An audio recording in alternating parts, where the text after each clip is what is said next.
2014 সালে যখন বিএনপি নির্বাচন বয়কট করে, হাসিনার অধীনে নির্বাচনে যাবে না, তত্ত্বাবধায়ক সরকার বহাল করতে হবে, যখন এই দাবি নিয়ে 2014 সালে নির্বাচনটা বয়কট করে, ঠিক তখন যারা বিএনপি পন্থী বা যে বিএনপির সাথে সম্পৃক্ত বা বিএনপিকে পছন্দ করে এমন কোনো ব্যক্তি কিন্তু 2014 সালের নির্বাচনে ভোটের মাঠে ভোট দিতে যায় নাই।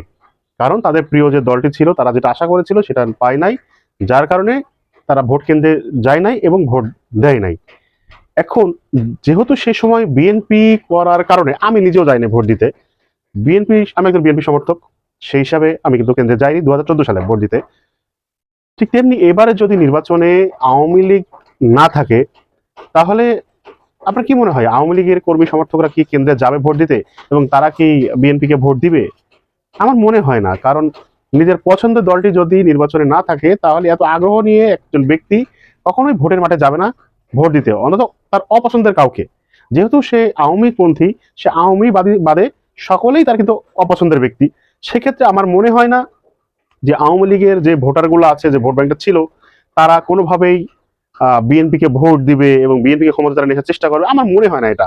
আমার যতটুকু মনে হয় আওয়ামী লীগের যে ভোটটা আছে এটা চারিপাশে ভাগে যাবে, মানে 50% ভোটার তো কেন্দ্রে যাবেই না, আর বাদ বাকি যে 50% আছে এই 50% কিন্তু জাতীয় পার্টিতে যাবে। কারণ জাতীয় পার্টি হচ্ছে আওয়ামী লীগের সে সময় সব থেকেই আস্থাভাজন একটি দল। এবং আওয়ামী লীগের ভিতরে কিন্তু ইসলামী মননা, ইসলাম মেনে চলে, ইসলামপন্থী এমন কিন্তু অনেক লোক আছে। আওয়ামী লীগ করে মানে সবাই যে ইসলাম বিরোধী, আসলে ব্যাপারটা এরকম না। অনেক কর্মী আছে, অনেক সমর্থক আছে যারা আল্লাহর ইবাদত বন্দেগী করে এবং ইসলামী একটি দল ক্ষমতা আসুক তারা সেটা চাই। আমার মনে হয় তাদের একটা অংশের ভোট জামাত ইসলাম কিন্তু পাবে। এখন বিএনপি যে আশাটা নিয়ে আওয়ামী লীগকে পুনর্বাসনের যে কথাটা বলতেছে বা যে আশায় আছে যে আওয়ামী লীগকে সমর্থন করলে বা আওয়ামী লীগকে আমরা যদি পাশে রাখি তাহলে আওয়ামী লীগের ভোটগুলো পাবো, আমার মনে হয় না যে তারা এই ভোটগুলো পাবে। কারণ আমরা যেমন 2014 সালে ভোট কেন্দ্রে যাই নাই, ঠিক তেমনি আওয়ামী লীগের একটা সিংহভাগই কিন্তু ভোট কেন্দ্রে যাবে না।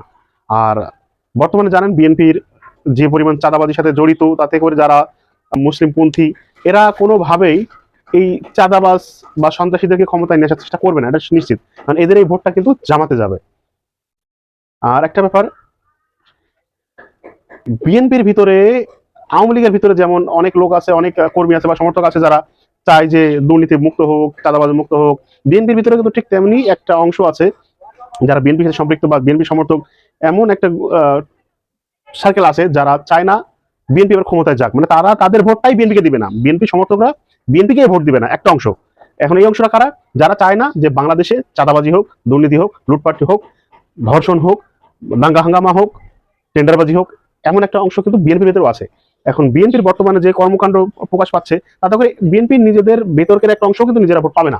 এই ভোটগুলো কিন্তু জামাতের দিকেই যাবে। কারণ জামাত এখন পর্যন্ত 5 তারিখের পর থেকে এখন পর্যন্ত সব থেকে ভালো পজিশনে আছে জামাত। কারণ তারা কোনো প্রকার চাঁদাবাজির ভিতরে নাই, সন্ত্রাসী কর্মকাণ্ডের ভিতরে জড়াই নাই, তারা মানুষ হত্যার ভিতরে জড়াই নাই।